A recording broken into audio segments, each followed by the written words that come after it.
YouTube Çanda Kurdan kanalının kıymetli takipçilerine merhaba. Başlamadan önce sizden ricamız kanala abone olun. Bu videomuzun konusu Konya Kürtleri. Konya Kürtleri çok eski tarihlerden beri bu bölgede yaşıyorlar. Bir dedemiz, bir amcamız Konya Ovası'na gitmiş demeyen hemen hemen hiçbir Kürt aşireti yoktur. İzleyicilerimizin de malumu, Konya Kürtleri bir videoya sığmayacak kadar çok olduğundan, biz, Kulu ilçesi ile başlayacağız. Kulu ilçesi Kürtleri. Kulu Kürtlerinde şu aşiretler var: Halikan, Omeran, Cudikan, Sipki, Şeyhbızın, Reşi, Celikan, Sefkan, İzol, Terki, Nasri ve benzeri. Kulu'da tespit ettiğimiz kadarıyla, Kürtler 30 köye dağılmışlar. Kulu'nun toplam 48 köyü var. Bunların 30'unda Kürtler yaşamaktadır. Bu 30 köyün bazıları tamamıyla Kürt, bazıları yarı yarıya, bazılarında Kürtler birkaç hanedir. Bazılarında ise tam tersidir. Bu 30 köydeki Kürtlerin bir kısmı yerli Kürtler, bir kısmı ise iskan edilen veya gönüllü göç edenlerdir. Söz konusu 30 köy şunlardır: Arşıncı, Kürtçe ismi Helko, Halikan aşireti yaşamaktadır. Acıkuyu, Omeran aşireti yaşamaktadır. Altılar, Omeran aşireti yaşamaktadır. Bahadır, Ağrı kökenli Kürtler yaşamaktadır. Beş kardeş, Kürtçe adı Torun, Omeran aşireti yaşamaktadır. Bozan, Cudikan aşireti yaşamaktadır. Burunağıl, Ağrı kökenli Sipki aşireti yaşamaktadır. Canımana, köy eskiden Ankara Haymana'ya bağlıydı. Şeyhbızın aşireti yaşamaktadır. Celep, Kürtçe adı Gundesimi, Reşi aşiretinin Sevıkan kabilesi yaşamaktadır. Çöpler, Kürtçe adı Çopli, Omeran aşireti yaşamaktadır. Değirmenözü, Dipdede, Şeyhbızın aşireti yaşamaktadır. Hisarköy, Şeyhbızın ve Celikan aşiretleri yaşar. Güzel Yayla, Kürtçe adı Yayla Küte, Sefkan aşireti yaşamaktadır. Köstengil, bu köyde Kürtler, Nogaylar ile beraber yaşar. Karapınar, Karacadere, Şeyhbızın aşireti yaşamaktadır. Karacadağ, Halikan aşireti yaşamaktadır. Kırkpınar, Kürtçe adı Celikanacor, Celikan aşireti yaşamaktadır. Kozanlı, Köşker, bu köyde Kürtler, Türkmenler ile beraber yaşamaktadır. Soğukkuyu, Kürtçe adı Biraşeho, Şeyhbızın aşireti yaşamaktadır. Ömeranlı, köyün Kürtçe adı Omeran'dır. Eski Sağlık Bakanı Fahrettin Koca, bu köyün Kürtlerindendir. Köyün adı Tavşancalı yapılmıştı. Fahrettin Koca'nın isteği üzerine, 2015 yılında köyün ismi geri verildi ve Ömeranlı yapıldı. Köyde İzol ve Reşi aşiretinin Orçi kabilesi yaşamaktadır. Tuzyaka, Kürtçe adı Cudiki, Cudikan aşireti yaşamaktadır. Tavlıören, Omeran aşireti yaşamaktadır. Şerefli, Kürtçe adı Bumsuz, Terki, Nasri ve Sefıkan aşiretleri yaşar. Yazıçayır, köyün Kürtçe adı Mehina Mezın, Reşi aşiretinin Mehini kabilesi yaşamaktadır. Mehina Puçuk köyü ise, Şerefli Koçhisar'a bağlı olan Aktaş köyüdür, orada da aynı aşiret yaşamaktadır. Yeşiltepe, Yeşilyurt, Kürtçe adı Celikanajer, Celiki aşireti yaşamaktadır. Zincirlikuyu, Kürtçe adı Gunde Ome, 1912 kayıtlarında, köyün adı Kürtoğlu olarak geçmektedir. Reşi ve Terki aşiretleri yaşamaktadır. Terki aşiretinden olanlar, Kırşehir Tosunburnu, Kürtçe adı ile Pezbineke Cor'dan göç etmişler. Zincirlikuyu, Kulu'nun en büyük Kürt köylerindendir. Yaz aylarında gurbetçilerin gelmesiyle, köyün nüfusu 9.000'e kadar çıkmaktadır.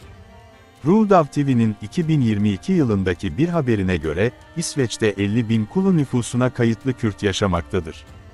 Kulu'da İsveç ismiyle birçok yer açılmış. İlçenin en büyük parkına 1986'da öldürülen İsveç Başbakanı Olof Palme'nin ismi verilmiş.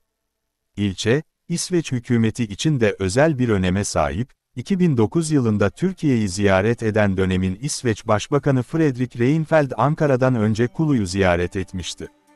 Kurdistan Biz Çar TV, uzun yıllar önce, Kulu ve çevresi Kürtleri arasında araştırmalar yapan Danimarkalı bir ekip ile, 2021 yılında söyleşi yapmıştı. Söz konusu söyleşiyi, buradan sizlerle paylaşıyoruz. Konya'daki Kürt köylerinin belgeselini çeken Danimarkalı gezginlerin hikayesi.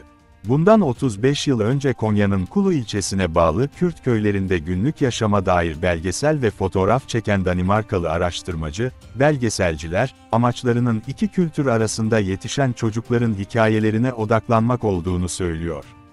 Orta Anadolu Kürtleri Ankara, Konya ve Kırşehir olmak üzere Orta Anadolu bölgesinin tamamında yer alan ve varlığını uzun yıllardır sürdüren bir topluluk.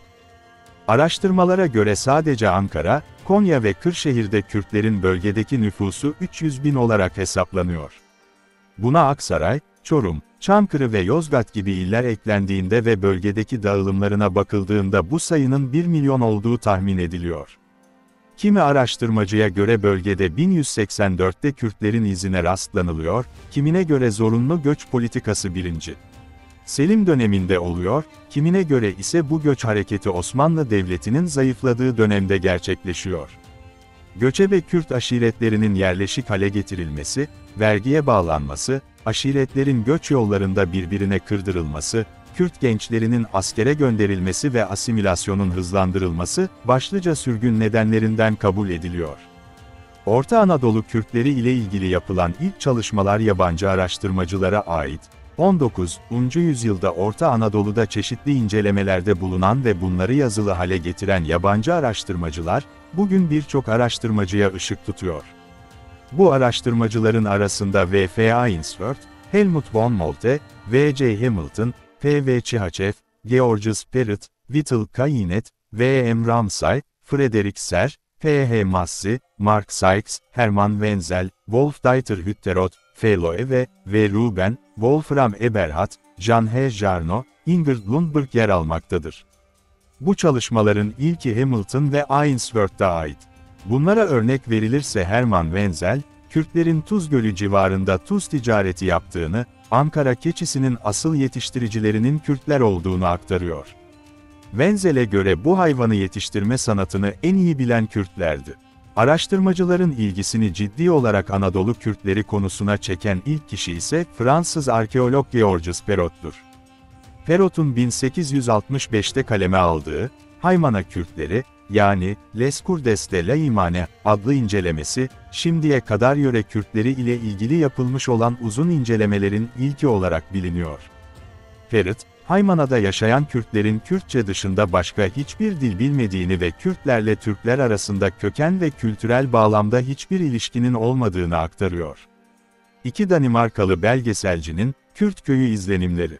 Yukarıdaki bilgileri aktarmamızın nedeni, Orta Anadolu Kürtlerine dair araştırmacıların yaptıkları çalışmaların dışında, belgeselci veya fotoğrafçıların da bu bölgedeki izlenimlerine yer vermektir. Örneğin 1985'te Konya'nın Kulu ilçesine bağlı Kırkpınar, Kürtçe adıyla Celikan, köyünü ziyaret eden Danimarkalı iki belgeselci olan Jimmy Andresen ve Iben Niegert, köydeki günlük yaşamı iki çocuğun gözüyle Avrupalı sinema severlere anlatıyor. Sosyal medya hesapları üzerinden ulaştığımız Jimmy Andresen ve Iben Niegert, Kürt köyünde geçirdikleri zamanı, belgeseli çekme hikayesini ve yaptıkları çalışmaları K24'de anlattı.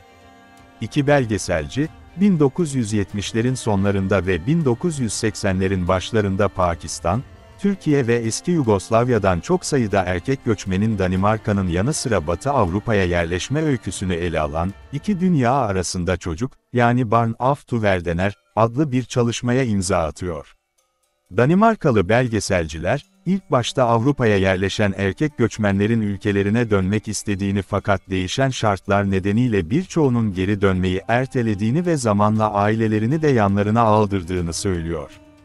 Andresen ile Niegert, göç hikayelerini çocukların gözünden anlatan bir dizi belgesel yapmak istediklerini belirterek, bunu, İki Dünya Arasında Çocuk, belgeseliyle 4 bölüm şeklinde sonuçlandırdıklarını aktarıyor.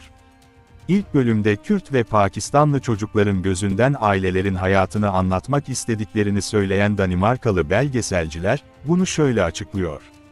İlkinde Kulu'nun, Kırkpınar köyünden Danimarka'nın Jutland eyaletine bağlı Holstebro ilçesine göç eden Türkiye'li Kürt bir aile vardı. Bu çalışmada ailenin günlük yaşamlarıyla ilgilendik. Yaz tatilinde ailesiyle birlikte köyüne giden çocukları çektik. İkincisinde Pakistan'ın Sialkot şehrinde çektiğimiz görüntülerdi. Ramazan ayı boyunca ailelerin günlük yaşamlarıyla ilgilendik. Hikayelerin esasen farklı kültürler içerisinde bölünmüş çocukların gözünden verildiğini dile getiren Andriessen ve Nygård, bu belgeselde Kürt çocukları Remo, yani Ramazan, ile Necla'nın başrolde olduğunu ifade ediyor. Büyük bir heyecandı. Danimarka'dan Türkiye'ye ya da Pakistan'a yaptıkları ziyaretlerden söz eden araştırmacılar, araştırmamız Danimarka'daki bazı Türk ve Pakistanlı öğretmenlerin yardımıyla ve ailelerle görüşmeler yoluyla yapılmıştır. Aileleri ve akrabalarıyla birlikte yaşayan Kırkpınar köyünü ziyaret etmek büyük bir maceraydı. Kırkpınar ziyaretimiz sırasında hemen hemen her gün evlere davet edildik ve bu çok büyük bir deneyimdi. Köylülerin bir kısmı daha önce Danimarka'da yaşamış ve birkaç yıl sonra Kırkpınar'a dönmüşlerdir. Diğerlerinin yanı sıra köyün muhtarı geri dönmeye karar vermeden önce birkaç yıl Danimarka'da yaşamış, diyor. 1985'te çekilen 4 bölümlük filmler, 30'ar dakikadan oluşuyor. Andriessen ve Nygård, söz konusu belgesellerde aileleriyle birlikte Avrupa'ya göç eden çocukların iki kültür arasında nasıl geliştiklerini anlamaya çalıştıklarını vurguluyor. Onlara göre Danimarka'da yaşayan çocuklar o ülkenin bir parçası olduğu gibi kendi kültürlerinden de uzaklaşmayarak, her iki kültürü bir arada sürdürmeyi başarıyor. Danimarkalı belgeselciler, göçmen çocukların koşullarına daha fazla anlayış ve saygı göstermeyi amaçlayan bir diziydi, diyor. Fotoğraflarla Kürt köylerinin günlük yaşamlarını belgeledi. Belgeselcilerin yanı sıra aynı yıllarda birçok gazeteci, araştırmacı ve fotoğrafçı da Kulu'daki köyleri gezerek entegrasyon, göç ve kültürel yaşama dair araştırmalar yaptı. 1986'da Konya'ya giden Danimarkalı araştırmacı ve fotoğrafçı Niels E. Pedersen de onlardan biri. K24'de konuşan Niels E. Pedersen, "Uzun yıllar önce eşimle birlikte Türkiye'ye gitmiştik. Sorduğun bu soruyla, yıllar önce yaptığımız yolculuğun hikayesini hatırlamaya çalışıyorum," diyerek edindiği izlenimlerden söz ediyor. Niels E. Pedersen, eşiyle birlikte Danimarka'nın başkenti Kopenhag'ın kuzeyinde yaşadıklarını, ancak o sıralarda, yani 1986'da Türkiye'den birçok göçmenin bulunduğu başkentin bir banliyösü olan Avdor'da çalıştıklarını dile getiriyor. Sözünü ettiği Avdor banliyösünde halen yüzlerce Kürt ve Türk aile bulunuyor. Avdor'da Kürt ve Türk çocuklarıyla tanıştıklarını söyleyen Pedersen, şunları kaydediyor. "Eşim bir sosyal antropolog olarak eğitim gördü ve ardından öğretmen oldu. Türkiye'ye giderek, çocukların ailelerinin nerede yaşadıklarını ve nasıl bir hayat sürdürdüklerini görmek istiyordu. Türkiye'nin Kürt köyünden Danimarka'ya gelen çocuklar için bir video çalışması gerçekleştirme arzusu birleşince, bunun benim için de iyi bir fikir olduğunu düşündüm." Kulu'nun Yeşilyurt, Karacadağ, Kozanlı ve Şerefli köyleri ile Cihanbeyli'nin Bulduk köylerini ziyaret ettiklerini dile getiren Pedersen, Yeşilyurt'ta geçirdikleri 3 hafta boyunca köylülerin Kürtçe konuştuklarına işaret ediyor. Konya, Ankara ve Kırşehir'in Kürt köylerinde 2000'li yıllara kadar çocuklar okula başlayıncaya değin Kürtçe konuşuyordu. Bu durum okul taşımacılığının kentlere doğru artması, Türk kentleriyle gelişen ilişkiler ve dijital teknolojinin evlere daha çok hasıl olması nedeniyle zamanla azalmaya başladı. Şu anda Kürt köylerinde çocuklar kısmen Kürtçe konuşsa da bu durum Pedersen'in aktardığı zamandan çok daha farklı. Oturma düzeni bizi çok şaşırttı. Yıllar sonra köyün son haline baktığında ciddi değişiklikler gördüğünü dile getiren Niels E. Pedersen, o günün izlenimlerine dair şunları aktarıyor. "Örneğin o dönem genç kızlar genelde çeşmenin başına su sırasını bekliyorken, şu anda sanırım her evde musluk suyu mevcut. O dönemki oturma odalarının düzeni bizim için çok ilginçti. Aile üyeleri ya da arkadaşlar eve geldiğinde daha genç olanlar saygılarını belirtmek için ayağa kalkardı. En saygın olanlar sola, küçükler ise sağa otururdu ve en çok saygı duyulanlar, kapıda uzakta otururken, daha az saygı duyulanlar, kapının daha yakınında oturuyor." Pedersen'in ilginç bulduğu durum halen geçerliliğini koruyor. Misafir ya da evin en büyüğü ve genellikle erkek her zaman evin en köşesinde, kapıya daha uzakta otururken, çocuklar ve genç kadınlar ise kapıya daha yakın yerde oturuyor. Bir videomuzun daha sonuna geldik. Konya'nın diğer bölgelerindeki Kürt köyleri hakkında da, önümüzdeki dönemlerde videolarımız yayınlanacaktır. YouTube Çanda Kurdan kanalına abone olarak ve süper teşekkür bölümleriyle destek olabilir ve daha fazla içeriğin üretilmesine katkıda bulunabilirsiniz. Bir sonraki videomuzda görüşmek üzere, esen kalın. Çanda Kurdan kanalı